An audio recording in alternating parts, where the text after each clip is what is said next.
ప్రజలకి తెలుగుదేశం కూటమి ప్రభుత్వం ఎన్నికలకు ముందు చేసినటువంటి వాగ్దానాల్లో కానీ సూపర్ 6లో కానీ ఒక పెన్షన్ 3,000 నుంచి 4,000కు పెంచడం పెన్షన్ తప్ప ఇంకేది అమల్లోకి రాలేదు. ఆ పెన్షన్ కూడా లంసం అమౌంట్ పెరగలేదు. ఆ అమౌంట్నే తక్కువ మందికి ఇస్తున్నారు. కొంతమంది కోతపెట్టి దాదాపు 25% మా సర్వేలో తెలియదంటే వృద్ధులు, ముసలివాళ్ళు, ఇటువంటి అర్హులైనటువంటి వాళ్ళకి 25% కోత పెట్టారు. ఆ అమౌంట్ తగ్గించి 1000 సర్దుబాటు చేశారు. మొట్టమొదటి ఫైల్ మీద సంతకం పెట్టింది ఈ మెగా డిఎస్సీ మీద. అది ఇంతవరకు అమల్లోకి రాలేదు. ఎస్సీలకి ఎస్టీలకి న్యాయం జరగాలి, కేటగరైజేషన్ కోసం మరొకసారి వాయిదా వేశారు. అలాగే ఆదివాసీలకి యూత్కి జీవో నెంబర్ 3 అమలు చేయాలి. మరి దాని గురించి అసలు మాట్లాడాలి.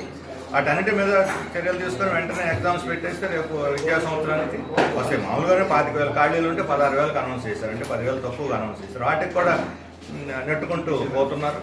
అందువల్ల